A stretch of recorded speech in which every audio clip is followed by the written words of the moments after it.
Street Journal is reporting that a Chinese ship's crew deliberately dragged an anchor for more than 100 miles to cut critical data cables in the Baltic Sea. The investigators are questioning whether the crew of the Chinese-owned ship was instigated by Russian intelligence to carry out the sabotage. Russia denies involvement in the incident, the latest in a series of attacks on Europe's critical infrastructure. The Russian leader, President Vladimir Putin, has threatened to fire his country's new ballistic missile at the Ukrainian capital, Kyiv, targeting what he called decision-making centres there. He also said that Russia attacked Ukraine overnight with almost 200 missiles and drones. That, he said, was a response to its recent strikes on Russian territory using British and American longer-range weapons. Well, Ukraine has seen frequent attacks on its energy facilities, and people there are bracing themselves for a tough winter. The overnight Russian attacks hit 14 regions around the country, leaving about 1 million people without power. Ukraine's President Volodymyr Zelensky has called it a despicable escalation of Russian terrorist tactics. Well, President Putin's also been speaking about these latest strikes on Ukraine's energy infrastructure. This is some of what he had to say. We will use the means at our disposal against significant targets. We do not exclude the use of Oreshnik against the military industries facilities, or the decision-making centre, including Kyiv. Bearing in mind that the Kyiv authorities continue to attempt to strike at our vital facilities, including St. Petersburg and Moscow.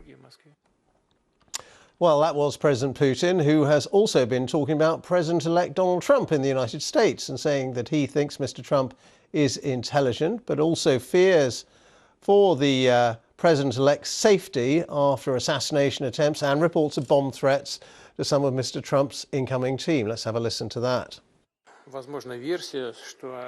It is possible that the current administration wants to create additional difficulties for the future one. This is also possible. But as far as I can imagine, the newly elected president, he is a smart person and already quite experienced.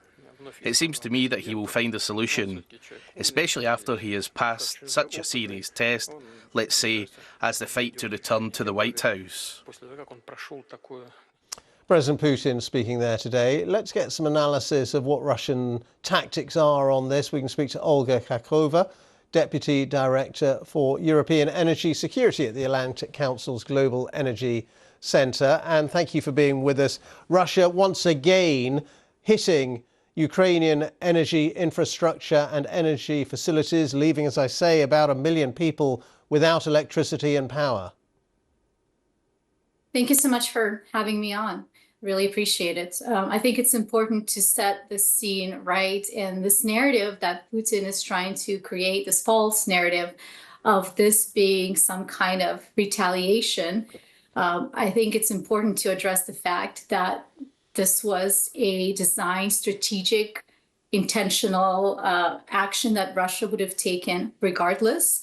This attack on energy infrastructure has been taking place since 2022. This is a feature of Russia's strategy in Ukraine to increase civilian suffering as much as possible, to ensure chaos, to get people to move around the country and to increase migration to higher numbers.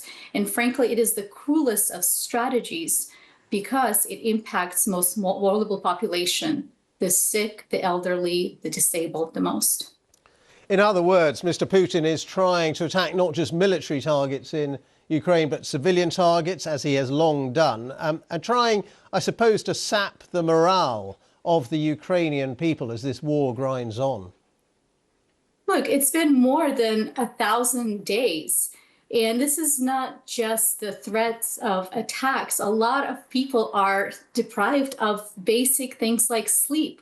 When they're being attacked for 30, 60, sometimes even more days in a row, sometimes 90 days in a row of nightly bombings, that means that at least the very half of the nation is sleep deprived. And then they wake up, they're continuously under threat. They're raising their families They are going to work. They're just managing everyday tasks with continuous rolling blackouts.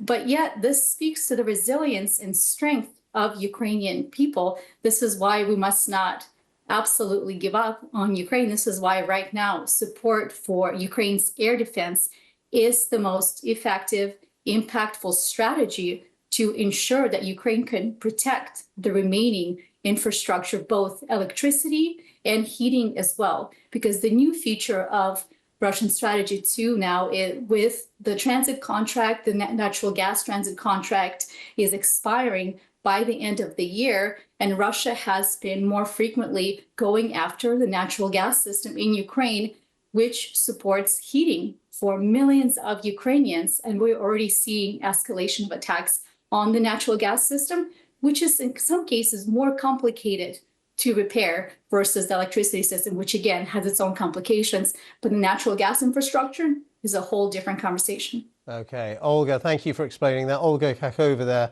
who is the Deputy Director for European Energy Security at the Atlantic Council's Global Energy Centre.